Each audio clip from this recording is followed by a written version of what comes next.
Hey everyone, welcome to Mad Backyard. Today we're going to show you how to make a smoked turkey breast on a pellet grill. We're going to be smoking our turkey breast on our Pit Boss Pro Series 1150, but you can follow along this recipe no matter what brand of pellet grill you have, whether it's a Pit Boss, Traeger, Z Grills, or Camp Chef. Although a turkey breast takes very little preparation, there are a few things you're going to want to do before you put it on the smoker. First, rinse it under cold water and pat it dry. Then trim off any excess skin around the neck cavity. Next, we're going to inject the turkey breast with a mixture of garlic and butter. Because turkey is a leaner white meat, it has a tendency to dry out faster than darker, fattier meats, especially out on a grill or smoker where you have more airflow than in a regular oven. Now, you don't have to inject your turkey breast, but it's actually pretty simple to do, and we find injecting it with a little bit of butter goes a long way in helping it stay nice and moist and juicy on the smoker. You'll need a good meat injector to do this. Make sure to get one like the one we're using here with a very wide diameter needle so that none of the garlic gets stuck inside. I'll put a link to this one down in the description below. Mince a clove of garlic and then whisk it together with a stick of melted butter in a bowl. Place the turkey breast in a disposable aluminum pan so that the garlic butter mixture doesn't go everywhere. Then draw some into the meat injector and start injecting a small amount every couple of inches at varying depths. Make sure to inject both sides of the turkey breast evenly with the butter mixture. Then pat the turkey breast dry very well with paper towels. Now we're going to add our salt and pepper on the outside. Some people like to wet brine their turkey in a solution of salt and other seasonings, and I've done this in the past, but we found that a dry brine is actually a lot easier to do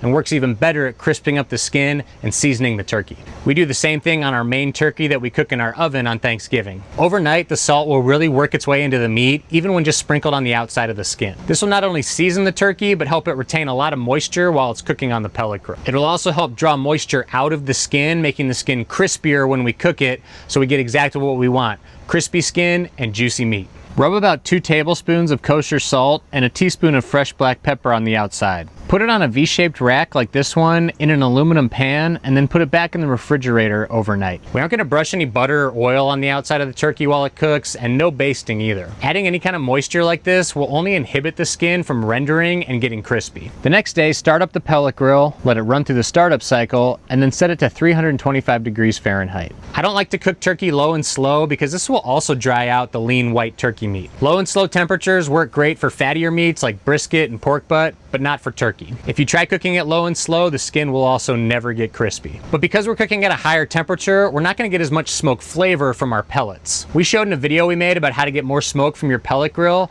The pellets really only create smoke when they burn at temperatures below 300 degrees Fahrenheit. Above this temperature, they burn clean and efficiently, but don't generate a lot of smoke. So it really doesn't matter what type of pellets you use. We're going to be using these Expert Grill brand ones from Walmart because they burn evenly, are affordable, and still put out a good smoky aroma even at higher temperatures. For smoke flavor, we're going to be using our Cameron's Pro Flip smoke box with some applewood chunks. We made a video showing you step by step how to light this simple firebox to get more smoke flavor on your pellet grill, especially when you're cooking at higher temperatures. I'll put a link to this video down below. I love using applewood with turkey. I think the flavors go really well together, but you can use any fruit wood and it'll work just fine. If you want a stronger, more distinctive smoke flavor, you can also try hickory or mesquite. The smoking wood chunks from Weber seem to fit really well in the Flip Pro smoke box, so that's what I'm using today. Once the pellet grill is up to temperature and the smoker box is making smoke, you can put on the turkey breast. Take the turkey breast out of the refrigerator and sprinkle some chopped up sage and thyme leaves on top for some classic Thanksgiving flavors. Again, don't add any oil or butter if you want to keep the skin crispy. You can leave the turkey right in the V-shaped rack inside the aluminum pan. I'm putting mine on the right side of my pellet grill because I know it doesn't get as hot on this side.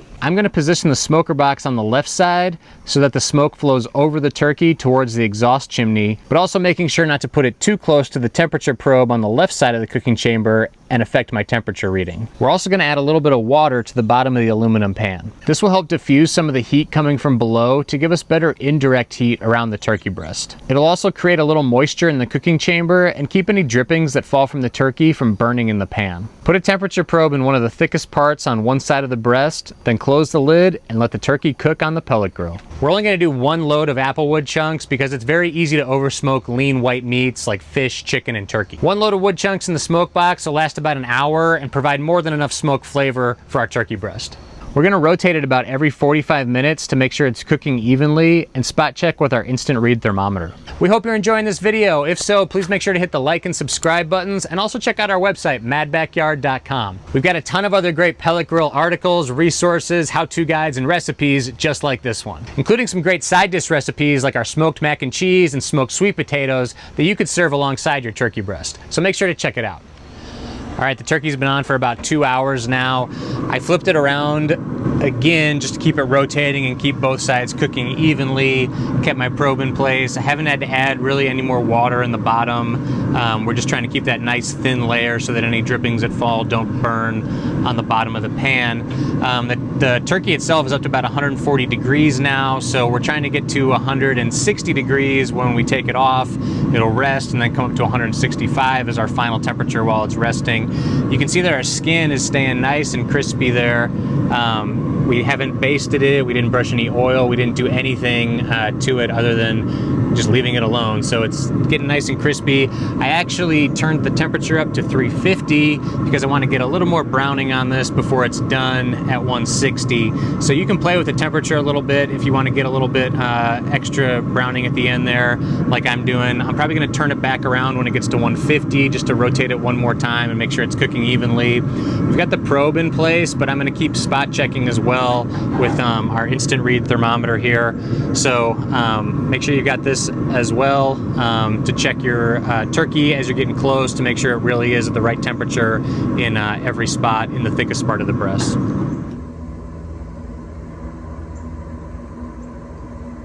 So using a probe thermometer is fine to give you a general idea where the temperature is, but you really should check multiple spots with a good instant read thermometer like this one. So we want to make sure we're checking in the thickest part of the breast. So we're going to come down from the top here and come down right into the meat there. So we're at about 155 or so. We want to pull this off at 160. You know, if you were to only go in a slightly little ways, you might think it's completely done or overcooked when it's not. And along the same lines, if you were to check one of the thinner parts of the breast here, you might check it and say, oh, this is done, when the thicker part in the middle still needs to cook a little further. So we're going to let this go another minute or two to let that thicker part come all the way up to 160, and then we're going to pull it off and let it rest before we slice into it. Our 6-pound turkey breast took about 3 hours to cook on the pellet grill, but this will vary depending on a lot of factors, such as how hot your pellet grill runs, how often you're opening and closing the lid, whether you injected the turkey breast or not, and whether or not you're using a water pan. So make sure to go by temperature and not time, using a good instant read thermometer, checking multiple spots on the turkey breast to really know when it's done. When it's done, remove it from the pellet grill and let it rest in the V-rack for 10 to 15 minutes. The meat will retain more of its juices if you let the turkey rest before you carve it. After you let the turkey breast rest for a little while, you can go ahead and carve it. I like to have my nitro gloves on over my cloth liners, so even if it's still kind of hot, I can handle it and not burn my fingertips. So we're gonna come along this way, down the breastbone, and then carve the whole breast off the bone so that then we can slice it. I like that a lot better than, you know, kind of shaving it like this, like you'll see some people do, because that way you just get a better intact piece of meat and everybody gets a similar slice. So we're gonna start up at the top here. There's not much meat under this little flap right here, and you can see it's kind of football shaped here. So we're gonna come along this way and along the breastbone and down and cut across. Okay, and there's a little bone in here that sometimes you got to break it apart, and then you can work your knife down in there. Then we're going to come from underneath and separate that breast from the bone. All right, then we're going to go ahead and do the other side. And then come from underneath. And we can separate it on this side.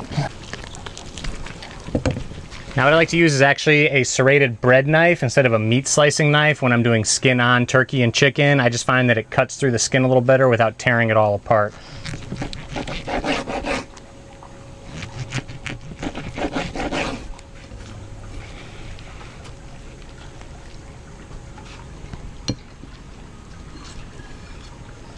Then we got some of our herbs from before. We left a little bit of sage and thyme that's still chopped up, and you can take some of that and just sprinkle a little bit extra over just for a little garnish kind of around the plate on top of the turkey. Just gives you a little nice presentation here. Let's take a taste and see how the turkey came out. You can see it's pretty much just falling apart here. So tender, especially that inner part there. Plenty of moistness from the butter we injected. You can see some of it in there.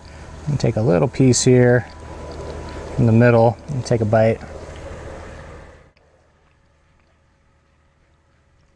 It just has so much flavor, you know, more than what you expect from just standard turkey breast meat.